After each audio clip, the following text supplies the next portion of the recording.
Hello everyone, আমি সোমা সংসারের নতুন একটি ব্লগে আপনাদেরকে অনেক ভালোবাসা।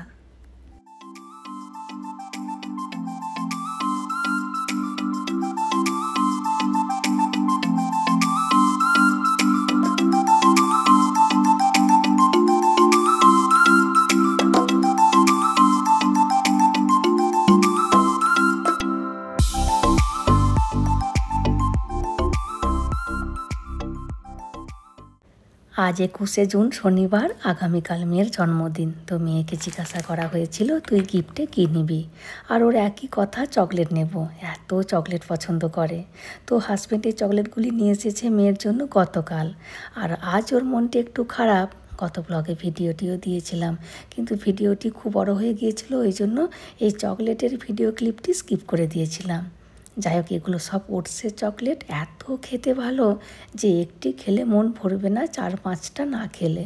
গতকাল একটি প্যাকেট কেটেছিলাম, তাই জানলাম। আর দেখুন কত চকলেট নিয়ে এসেছে। বলছে পাড়া প্রতিবেশী সবাইকে দেবে, মেয়ের বন্ধুরা সব আসবে, ওদেরকে দেবে, আমাদের আক্কাকে দেবে, বাকি আমরা খাবো। আর হাজব্যান্ডও ভীষণ চকলেট খেতে পারে। আর এগুলো হলো কাপ চকলেট, এর সাথে খাবার জন্য ছোট ছোট চামচ দিয়েছে। আর এর ভেতরে 5-6টা গোল গোল মুচমুচে বিস্কুট দেওয়া আছে, আর 2 রকমের চকলেটের সাথে মেশানো আছে। এই প্রথমবার এই চকলেটগুলো খেলাম, সত্যি দারুণ খেতে। জিজ্ঞাসা করছিলাম কোথা থেকে নিয়ে এসেছো, বলছে অত সব তোমায় জানতে হবে না। আর এক প্যাকেট চকলেট কাটলাম না, কারণ এই জায়গাটিতে ধরছে না, থাক পরে কাটা হবে। আক্কাকে গোটা 10 চকলেট দিয়েছি, নিয়ে যাবে ঘরে। আক্কার নাতি আছে, আর এখানে 2টো খেয়ে যেতে বললাম, কারণ ঘরে নিয়ে চলে গেলে একবার নাতির হাতে পড়ে গেলে আক্কা আর মনে হয় পাবে না। যাই হোক, আক্কারও খুব পছন্দ হয়েছে, বলছে এরকম চকলেট কখনো দেখিনি। আর একটি ওটসের চকলেট দিলাম, কারো যদি খিদে পায় অসময়ে, তো এরকম একটি চকলেট খেলে পেটটা কিছুক্ষণের জন্য ভরে যাবে। আর দারুণ খেতে, খুব মুচমুচে। তাই আক্কা বলছে আন্না কোথা থেকে নিয়ে এসেছে। আমি বললাম কোথা থেকে নিয়ে এসেছে আমাকে এখনও পর্যন্ত বলেনি। এখন বিকেল 6টার মতো বাজে, হঠাৎ করে হাজব্যান্ড বলছে রেডি হও, বাইরে যাব, কিন্তু কোথায় যাব বলেনি। যাই হোক, মনে পড়ে গেল জামা কাপড়গুলো তো নিয়ে আসা হয়নি, ওই জন্য মেয়ে তাড়াতাড়ি করে এসেছে জামা কাপড় নিতে। আর আজ ওর মনটি তো একটু খারাপ, ওই জন্য হাজব্যান্ড মনে হয় প্ল্যানটি করেছে, কিন্তু যাচ্ছি আমরা কোথায় জানি না। হাজব্যান্ড না এমনই, সব সময় আগে থেকে কিছু বলতে চায় না, শুধু বলছে গেলে দেখতে পাবে। চলুন তাহলে কোথায় নিয়ে যাই দেখি। চলে এসেছি, নিয়ে এসেছে মেলা দেখাতে। আর এই মেলার লাইন দেখে তো হাঁ হয়ে গেছি, ভেতরে যেতে পারবো তো। এমনিতেই আসতে প্রায় 1 ঘন্টা সময় লেগেছে, ভীষণ ট্রাফিক ছিল। আর এই মেলার কবে থেকে অ্যাড দিচ্ছিল, ভেবেছিলাম একবার আসবো, কিন্তু আজই যে আসবো ভাবিনি। যাই হোক, তামিলনাড়ুর মেলা আর আমাদের দেশের মেলা একটু আলাদাই। এখানের মেলাতে একটি থিম থাকে। তো এই মেলার থিম হলো সমুদ্র নিয়ে, সমুদ্রেতে কি কি থাকে না থাকে কিছু কিছু এখানে ডেকোরেশন করেছে। ঢোকার মুখে একটি বড় অক্টোপাস ছিল। যাই হোক, দেখুন কেমন সাংঘাতিক ভিড়, শুধু মাথায় দেখা যাচ্ছে। আর এখানে ডেকোরেশনটা জঙ্গলের করেছে, আর প্রচুর পাখি ছেড়ে দিয়েছে। দেখুন চারিদিকে পাখি আর পাখি, আবার সাপও আছে, কিন্তু ওই দিকটিতে আর যাবো না, প্রচণ্ড ভিড় ওখানে। আর চারিদিকে শুধু পাখিগুলো উড়ে বেড়াচ্ছে, ভালোও লাগছে, আবার মায়াও লাগছে, কী কষ্ট ওদের আমাদের জন্য। যাই হোক, জানেন এই মেলাটি অ্যারেঞ্জ করতে 10 কোটি টাকা নাকি খরচা পড়েছে, তামিল লোকাল নিউজে দেখাচ্ছিল। আর আমাদের টিকিট নিচ্ছে এক একজনের 150 টাকা করে, মোটেও বেশি নয় কিন্তু। যাই হোক, 10 কোটি টাকা মনে হচ্ছে উঠে যাবে, যা ভিড় প্রতিদিন। আর দেখুন এখানে ডেকোরেশনটা আবার ফুলের মধ্যে মৌমাছি প্রজাপতি সব মধু খাচ্ছে, আবার ডানাগুলোও নড়ছে, দারুণ করেছে কিন্তু এখানটি। যাই হোক, চলুন আর কোথায় কি আছে দেখি। 10 কোটি টাকা খরচা করেছে বলে কথা।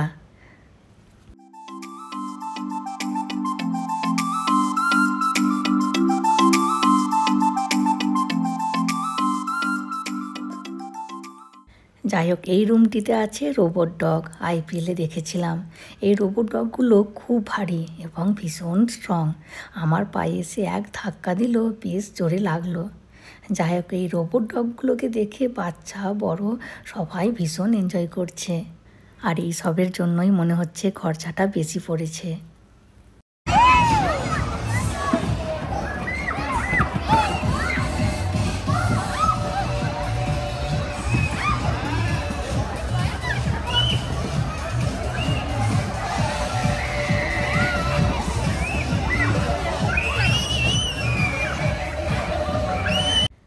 দেখুন কেমন নাচছে।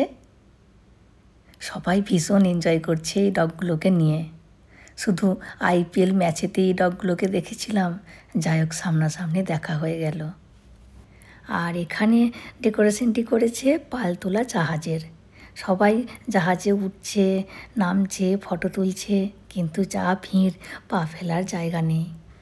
যাই হোক চলুন আর কোথায় কি আছে দেখি। এই রুমটিতে আছে জলপরি। আর দেখুন একটি মানুষও নেই যে ফটো তুলছে না বা ভিডিও করছে না। আর এখানে দুটো জলপরি আছে। আর এই জলপরিগুলোকে দেখে বাচ্চাদের মহা আনন্দ। আর জানেন এই মেলাতে স্কুল থেকেও নাকি ঘোরাতে নিয়ে আসছে দিনের বেলায়।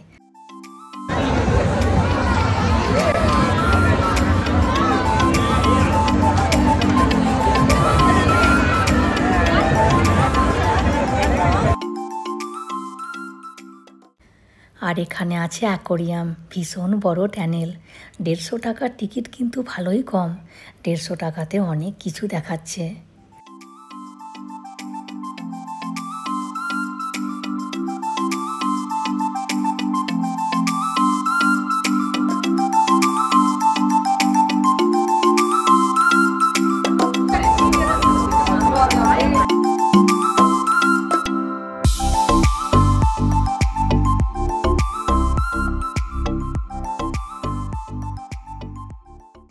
আর এই রুমটিতে একটি রাজ প্যালেসের মডেল রাখা আছে, আর তার ওপর দিয়ে জলের ফোয়ারা করা আছে। নতুন একটি জিনিস দেখলাম, বেশ ভালো লাগছে। ব্যাস দেখার জিনিস শেষ। এবার শুরু হচ্ছে মেলার দোকানদানি দিয়ে। এখানটি হলো সোফার দোকান। প্রচুর দোকান আছে, সোফা, বেড, হাজার রকমের দোকান আছে। আর এটি হলো চুড়িদারের দোকান। আর এখানের চুড়িদারের পিসগুলো এত সুন্দর যে কি বলবো, কেনার ইচ্ছেও ছিল, কিন্তু ওদেরকে কাউকে খুঁজে পাচ্ছি না। আর আমার কাছে পয়সা নেই। এগুলোর দাম আছে 1200, 1500, 1800 এরকম। যাই হোক এতক্ষণে খুঁজে পেয়েছি। একটু টেনশনেই ছিলাম ওদেরকে খুঁজে পাবো তো। 100টা দোকান ছিল, অনেক কষ্ট করে বেরিয়ে এসেছি এত ভিড়ের মধ্যে। ওই জন্য আর কোনো দোকানের ভিডিও করা হয়নি। যাই হোক একেবারে বেরোনোর মুখে এই ভ্যাকিউম ক্লিনারটি নজরে পড়েছে হাজব্যান্ডের। আবার ছাড়ে, অনেক দিন ধরে খুঁজছিল কারের ভেতর পরিষ্কার করার জন্য। এটির দাম বলছে 1600 টাকা। জিনিসটি কিন্তু বেশ ইউজফুল। কারের ভেতরে অনেক ছোট ছোট জায়গা থাকে যেখানে পরিষ্কার করা একটু ডিফিকাল্ট, তো এতে করে পরিষ্কার করলে একটু ইজি হবে। যাই হোক এখন এসেছি ফুড কোর্টে। এখানে বসার একটুও জায়গা নেই, তবুও এসেছি যখন একটু খাবো না কিছু, তাই ভাবছি কি খাওয়া যায়। আর দেখুন এখানের পাঁপড়ের সাইজগুলো কত বড় বড়। একবার কিনেছিলাম, সেরকম আমার ভালো লাগেনি, ওই জন্য কখনো কিনিনি। তবে তামিলরা খুব খায় এই পাঁপড়গুলো। আমরা কিনেছি শুধু ফুলকপির চিলি। এটি খেতে খুব ভালো লাগে, বেশ ঝাল ঝাল মুচমুচে। এখন প্রায় 10টার মতো বাজে। 2 ঘন্টা আমাদের সময় লাগলো ভিড়ের কারণে। আর এই বড় দোলনাটিতে মেয়ের চাপার খুব ইচ্ছা ছিল, কিন্তু যতক্ষণ না পর্যন্ত ভর্তি হয় দোলনাটি চালু হবে না। দেরিও হয়ে যাচ্ছে, আবার আগামীকাল মেয়ের জন্মদিন, ওর বন্ধু বান্ধবরা সব আসবে, কাজও আছে, ওই জন্য আর দেরি করলাম না। আবার হাজব্যান্ড বলছে খেয়ে বাড়ি যাবে। যাই হোক চলুন কোথায় নিয়ে যাই দেখি। এই যে চলে এসেছি শ্রীহরি হোটেলটিতে। প্রথমবার এখানে এলাম। বাইরে থেকে তো বেশ সুন্দর হোটেলটি। আর আমরা এত হেঁটেছি আজ, সবারই জল তেষ্টা পেয়ে গেছে। আর হাজব্যান্ডকে বললাম বেশি কিছু নিও না, আগামীকাল এমনিতেই একটু রিচ খাওয়া দাওয়া হবে। ওই জন্য বিরিয়ানি আজ আমরা নেব না। ওই জন্য দেখুন পরোটা নিয়েছি, ছেলে মেয়েদের ভীষণ প্রিয়, আর আমাদেরও অবশ্য প্রিয়। আর নেওয়া হয়েছে বাটার চিকেন। বাটার চিকেন দিয়ে পরোটাটা খেতে দারুণ লাগে। আবার কি কাণ্ড দেখুন, নিয়েছে কড়াই চিকেন। আমি তাই ভাবছি আগামীকাল কি রান্না করব। আজ এখানে এত রিচ খাওয়া দাওয়া হচ্ছে, আগামীকাল কি রান্না করব ওটাই ভাবছি। যাই হোক আর নেওয়া হয়েছে মাদুরাইয়ের স্পেশাল বান পরোটা। এই পরোটাগুলো দারুণ খেতে, আমরা অবশ্য প্রথমবারই খাচ্ছি। আর এই পরোটাগুলো এক একটিতে দাম নিয়েছে 55 টাকা। আর সব শেষে নেওয়া হয়েছে গলি সোডা। তামিলনাড়ুর বিখ্যাত ট্র্যাডিশনাল ড্রিঙ্ক, দারুণ খেতে লাগে। আর সব দোকানে পাওয়া যায় না, আর এখানে পাওয়া যাচ্ছে, আবার ছাড়া যায়।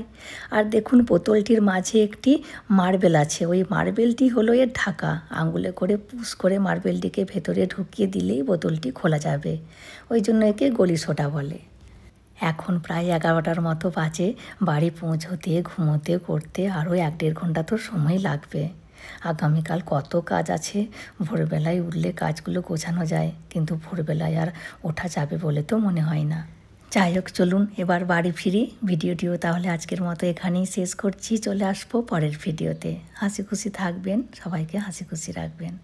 আর যদি ভিডিওটি ভালো লাগে please like, comment and share করে দেবেন। আর অতি অবশ্যই সাবস্ক্রাইব করে দেবেন। Thank you.